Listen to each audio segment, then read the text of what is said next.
Hello, magical people of the internet. I am Jen, and welcome to I Never Thought I Would, where we discuss doing things we never thought that we would do and the fabulous places that they can lead us to. I have such an incredible guest today. She's a very good friend of mine. She is a host. She's worked in the Canadian TV and film industry for many years. She's a vegan advocate, and she has embarked on a new journey. She has recently founded the Social Herbivore, and they have just launched their first book about vegan food and wine. I have Priya Rao. Hi, Priya. Hi, Jen. Thanks How for having are me. you? You also forgot to mention you have one of my kitty cats who is currently on my lap, so I had to mention it because otherwise it'll look weird that I'm doing this. Yes, that would look a little strange. Okay, Yeah. so let's introduce your kitty. Oh, this is my sweetheart, Isis. She's been with me for about 15 years. She's almost 19 now. She's the sweetest, sweetest cat in the world. Well, welcome to the show, Isis. We are happy to have you joining us. She's purring in appreciation. I love it. Fabulous. So you have lived many lives for one woman. Yeah. Yes, and you have had many different ventures. So I know you've done one or two things you never thought you would do, like one or two. So why don't you share one of those things with us today?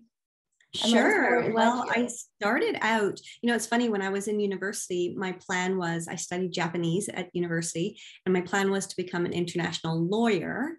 But then I got tired of being in school all the time. So after I got my bachelor's degree, I was like, nah, I'm out of here.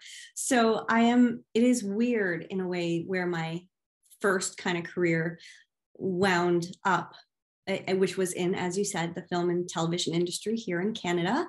And I started out as an actor performer. And then I kind of segued into being a conference producer and film festival, producer and programmer. And then I worked with First Weekend Club, which was a national not-for-profit here in Canada that promoted Canadian films and Canadian filmmakers. And that's, I met you not through that, but I've met you through that many times in the industry. And I've interviewed you too over in Cannes at the Cannes Film Festival. And then, life just found ways for me to kind of pivot and change paths. Yes, definitely. Definitely. And I have to say, it was such a treat getting to chat with you in Cannes and getting to hang out with you socially there. And it's so incredible that we had the opportunity to be there. It's definitely like one of the highlights of my, not just career, but like my life. I know, right? Like who'd have thunk it that we'd be there on the Croisette, watching those massive yachts and, walking down those paths and seeing all the stars. It was a pretty special time. And I got to interview so many amazing, talented filmmakers and actors and directors and producers and people like yourself. And it was a really, really, it was just an amazing 10 years working for First Weekend Club. Yeah, that's so cool. Okay, so now you've pivoted. Yeah. And you founded the Social Herbivore. So how did that come about? How did you go from, one day going to different film festivals across the country, across Canada and internationally, interviewing filmmakers? Yeah. And then, because I know you've been vegan for many years. And I remember we've actually had the conversation about how my first time in Cannes, it was actually challenging to find a vegan place to eat, or even to find a restaurant that would accommodate a vegan diet. Yeah, it's funny. That's actually kind of my never have I ever, or did I ever think I would work in this industry, like wine industry, or even in sort of like in the vegan world at all. Being in the food industry was never part of my plan. I enjoy food. I love cooking. I love hosting. That was really the extent of it. And I never really imagined, wanted, even thought, not even for an inkling, that I would want to be in the industry that I find myself in now. But I love it. Okay, and it really happened. Hold on. I want to pause you there for a second, because that's so interesting to me. Because I've known you for several years now, and I have to say, you are the hostess with the mostest. Like out of all of my friends, out of everybody I've met across my travels, you hands down host the most dinner parties That's out true. of anyone I know. You always have an incredible spread. You have a spread that not just vegans will enjoy. Like most of the time you have a good mix of people there. A lot of non-vegans are there and they're usually raving about your food. So, you know, the fact that you're such a foodie, you love to host, it's not a surprise to me. So it's so funny that like people outside of ourselves can notice certain things about us that we don't notice. So anyway, sorry, I don't mean to interrupt. So go on about how you found yourself in this world. Yeah, you know, and everything you've just said it's what brings me the most joy. Actually, the two things bring me the most joy. One is talking to interesting people. And so that's why I loved interviewing all those amazing people I got to interview throughout the course of my time with First Vegan Club. And the second thing is to entertain people. And that means a multitude of things. That means to make them laugh. That means to feed them. That means to show them a good time. Take that as you will. But, you know, to have I love throwing a cocktail party or dinner party. And as you know, because you've been to several of them, like, and I appreciate that you enjoy the spread, but like my upcoming holiday party, I make everything that is served at my parties, like, except for maybe the olives, you know, but, and the cheeses, because my friend Kira has an amazing vegan cheese shop. And so I always support her and support my own appetite by buying her cheeses. Yes. Wandering Deli, everybody, Wandering Deli, right at the corner of King and Queen and Roncesvalles. It's kind of like this weird intersection, but check it out. That's right. But I like to make everything else because it just brings me so much joy. Like I plan for weeks. What am I going to make? Do I have enough savory? Do I have enough sweet? But I never thought that that would translate into anything other than just hosting my friends, you know, or cooking for my, you know, my family or whatever. But that's why it's been so interesting to now be in the world of food and wine. And that's actually the other thing, is that the wine side of it is even more sort of out of left field, because I was never a huge wine drinker. I was the kind of person who would order Pinot Grigio for white or a Malbec for red because I felt safe ordering those. I kind of knew what I was going to get all the time, and I would never stray from those because I didn't know much about wine. And it just so happened that I met a guy who was studying to become a somm. And so we dated for 8 years. We lived together for 7. And I just kind of, during his journey, my knowledge of wine and my interest in wine really expanded. And it occurred to me, first of all, like, well, why isn't wine vegan? What, you mean wine isn't vegan? Like all the things. I asked him all the questions that you would ask somebody who's an expert in an area, you know, some of the basics. Yeah. And then you just start to kind of learn all these things. And I did learn that I was so interested in the farming of wine, in the production of it, in the idea of terroir, of how you can have a glass of wine and it really does speak to a moment in time and a place in that glass. And I just developed such a huge fascination for it. And so when those two things met, like my ex-partner and I started to do events in the vegan food and wine world, I just found myself kind of taken off into this whole other life. And wow. I'm loving it. That's incredible. Yeah. Okay. So before we get into the book, I just want to mention, because you have another unique venture that is also in the vegan world. You opened up a place called Terra. It's this beautiful getaway in Prince Edward County in Ontario, and it is an all vegan Airbnb. So what is that? Tell us about that.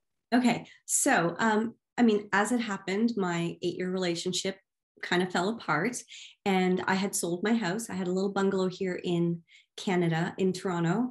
We were supposed to move to Barbados for a year for a job for him. Those things, a whole bunch of things happened, but you know, the life that was built up to here just sort of started to kind of crumble down and fall apart.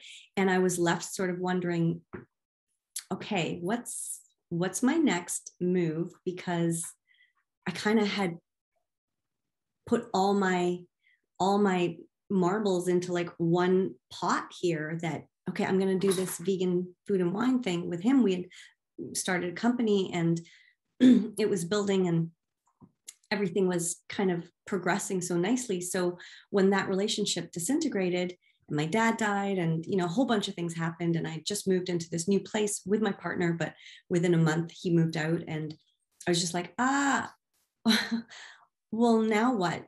I don't know what to do. Like my life in the film and TV world was kind of wrapping up. I felt like I'd done what I could do there. And I'd had this concept for this book a long time ago in 2015. I thought there's nobody doing wine pairings for vegan food. Anyway, so I kind of pivoted into the world of the vegan lifestyle, because that became very important to me. And I had this, you know, money that from the sale of my house. I could never afford another house in Toronto by myself, nor did I want to at the time, because I love where I'm at right now. But I did want to do something with it. And I was like, what do I want to do? And I just thought I know when I travel, and just like you're saying, when you went to France, it was so hard to find even restaurants to, you know, be able to eat something. And I found that with vacation homes and stuff, I wanted to have a space where people could feel like their values, if they were plant-based or vegan, didn't have to be compromised when they went to rent a place. And I know it sounds kind of, you know, airy-fairy, like it's just a house, and so what if the previous guests were eating meat and cooking meat and all of that. But I didn't want to have a place where any of that happened. I just didn't want any of my plates or my utensils or anything to have any part of the suffering of, you know, any kind of creature. So I decided to I wanted to open a bed and breakfast, but I knew that I didn't want to move outside of Toronto. And that wasn't something I wanted to do full time, although I love to do like short retreats and stuff. So I wanted to have this space where people could go, and it's a 4-bedroom house just between Coburg and Brighton here in Ontario. And it's just a beautiful spot. Like the way I decorated it too was with my values of sustainability, being totally eco-friendly. I tried to buy vintage and repurposed items as much as possible. The only new things in the house were the mattresses and the linens and the sofa in the living room, but everything else was just sort of upcycled or vintage finds. Some things I even found on the street. I just didn't want to contribute to the idea of fast fashion, fast furniture, any of that. Mm-hmm. So Terra is the name of this home, and it really just kind of encompasses all my values of being a tree hugger and an animal advocate and someone who loves food and wine, because it's very close to the county, which is a wine country region here in Ontario. And you're also somebody who has nice upscale taste, so it is quite posh in there too. As much as things are like antique and upscale, they're definitely very trendy, very chic. It's very comfortable in there, minimalist, comfortable. Mm-hmm. There's a hot tub. There is a hot tub year round. Outside. Yeah, there's a massive backyard. There's porch on the front. You know, there's like, it's just walking into that space gives me so much peace the moment I walk in the door. But you're right. It's not like a shabby chic place. It's a beautiful 4-bedroom country house. It's like it's a house. And it is very modern. I would say it's very modern with some really beautiful vintage finds. Yeah, it's gorgeous. So we'll have the link below for anybody who's interested in taking a trip to Prince Edward County. They will be all set with your vegan Airbnb, and then they can do all the wine tasting they like. Mm-hmm. And they'll have to get your book so they know which wines they're looking for to pair with their vegan meals. That's which right. Brings us to the Social Herbivore. Yeah. Mm-hmm. So why don't you tell us about this book, how it came about? Tell us how your partner, because now you have a new partner, Jen, who worked on the book with you. She's a master sommelier. Yes. And so you've had this idea since 2015, and the first person you thought was going to be your partner for this venture didn't work out. Yep. And you were able to still move forward and find somebody new. So let us know all about it. Yeah, it's funny. Like sometimes, things just work out. Not always, but sometimes they do for the best. And so my ex was an advanced Somm when we parted ways. And I was like, oh my God, what am I going to do? How am I going to find a Somm that is knowledgeable in this area, passionate about this area, and that we have a good banter? Like, you can't just create a banter. I didn't want to just partner with us. I know a lot of Somms in the city, but I didn't want to just partner with anybody because I wanted it to be an ongoing thing. So sure, I could have co-authored a book with a Somm, many Somms, many advanced Somms in the city probably, but I wanted there to be a certain partnership, and definitely. And chemistry is everything. It doesn't matter what you're partnering for. Yeah, totally. It's not. And it was really hard because, when you're in a couple and you have a certain banter and there's the male female and there's, sort of the flirtation, there's each other so well, how to poke fun at them, or, the stories and stuff. There's so much banter and chemistry from years of knowing someone. And I was really at a loss as to how to not replicate that, but replace that. And so it just so happened that Jen Huther, who I had met, at tastings here and there very casually, she was hosting a dinner at Planta, which is one of the top vegan restaurants here. And now they've expanded into the States and they're just amazing. Yes, so they are. We love Planta. We do. She was hosting the world's first plant-based wine pairing dinner that was hosted by not one, but two master somms. And so it was herself. She's Canada's first female master somm. And also John Zabo, who's a very highly respected master somm, also based out of Toronto region. And so I was like, I definitely have to be at this dinner. And I went and I met some people at my table because I was at a table of 3 other single people. And we all became friends. So that was actually really cool too. But I talked to Jen when she came around and she was talking to each table. And I was like, hey, Jen, I've met you before. And, I love that you're doing this. I discovered that she was really passionate about the environment and just about eating plant-based. So we met for coffee. I told her about this book idea I'd had, and she was just right in. She was in from the beginning. Mm-hmm.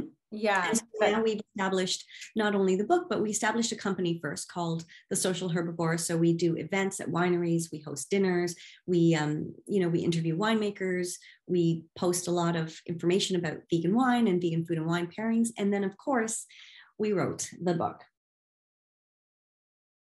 And that really happened mostly this year because we'd hosted a lot of tasting. It was a lot of work, a lot of research went into this book. Of course. Nights of cooking so many dishes and then having like 20 to 30 bottles of wine just from different regions, different styles, different sweetness levels, and really tasting every dish with 10 to 12 different wines and finding the perfect pairings. But this last year was when we could put it all together because, well, COVID, we had nothing else to do and nowhere to go. So you're just eating and drinking wine the entire pandemic. Sounds terrible. I wish, but we were doing all the work of putting together all the research from drinking and eating all that. I know, I was being flippant, but what terrible work you had to do. Oh my gosh. Tasting all these delicious dishes and all these fabulous bottles of wine. Oh my goodness. I know, we do it for the people. And exactly, asking people what they like. Yeah. Well, this is amazing. So can you give us a sneak peek of one of your favorite dishes that you talk about in the book? Yeah, there's so many. Like my approach to this book, and we say that it's really a book not for vegans. It's a book for people who are interested in plant-based eating, whether that means you have, we're approaching the holiday season right now, whether you have, a son-in-law who's coming to dinner and he's plant-based, or you've got some friends that are vegan and you don't know what to cook for them and you don't want to give them just the side dishes. And please do not just give them the side dishes. That is no fun. I have been at those dinners and that's really, really not a lot of fun to be at a table where everybody's eating this great meal and you're just having the potatoes and the peas and the carrots. Anyway, so my approach really was to create a bunch of recipes that anybody could enjoy. So we like to say that it's a FOMO-free and guilt-free approach to plant-based dining. There are lots of favorite recipes that are just veganized, like shepherd's pie, pot pie, beef Wellington becomes mushroom Wellington, coconut cream pie, sticky toffee pudding, cabbage rolls. Cabbage rolls are one of my favorite recipes in the book because they're slightly Mediterranean feel. So I did them with a lot of mint and like pomegranate. So like there's some really different flavor profiles. There's a saffron meatball, Italian wedding soup, a lot of recipes that you'd probably look at and you'd say, oh, I didn't know this was vegan because, there's, first of all, my mouth is watering as you're saying all of these delicious recipes. As it should. And then the other thing is like, these are all comfort foods, and these are all foods that like we're familiar with, when you're talking about shepherd's pie and pot pie, and these actually are perfect, like winter and like holiday season dishes. Yeah. It's so perfect. And I love how you said that this book is not just for vegans, it's for people who are interested in plant-based. But the reality is most of us today in 2021, on the cusp of 2022, we generally, in a group of 20, if you have 20 friends or 20 family members over, chances are there's at least one plant-based person in the group 100%. Nowadays. We're trying to make it easy for you to say, okay, I'm just entertaining this person, or I'm curious about incorporating more plant-based into my diet, but I don't know where to start. So we have a section on how to veganize your pantry. People come to plant-based for many reasons. Yeah. It might be animal rights. It might be the environment. It might be their health. It might be sustainability. It might be sort of a more socialist kind of approach to food, where we realize that the first world's desire for beef and for meat really results in the third world not being able to eat, because a lot of the land goes to feed cattle, to grow crops to feed cattle. Yep. And a lot of another big portion of land goes to grow the crops to feed the cattle. So not just the grazing that they're doing, but crops like soybeans and stuff that they will just eat in their pens. So it's a real luxury for people who can eat meat a lot. And it's a lot of people are just saying that I want to eat less of it so that I know that we have more land to feed other people. We have more than enough land to feed the whole world right now. Yes, more than we do. enough. And it's it's a real shame. And it's a stain on our current society that future generations will look back on and really remark that we didn't work fast enough to level out the playing field and to make sure that no one went hungry because we cared too much about our own palate instead of, making sure that someone around the world could have a portion of rice that day. Anyways, it gets very political, but there is just that component. That's what I'm saying. There's a bunch of different reasons people come to want to eat plant-based. So many different reasons. And in all honesty, human nature is we act in our own self-interest. Mm-hmm. So a lot of people come to plant-based for a health reason. That's a lot of times the first stop for people.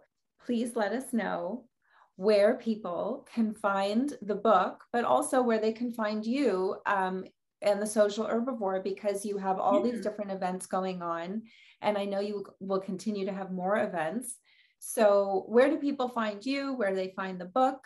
So they can find us at thesocialherbivore.co.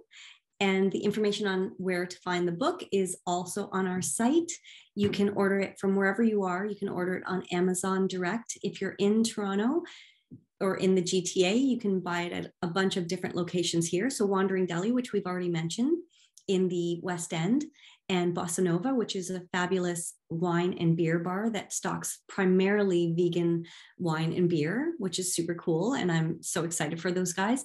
Then if you're in the East End, you can pick up a hard copy at the Right Side Boutique or the Ellery Market, both on the Danforth.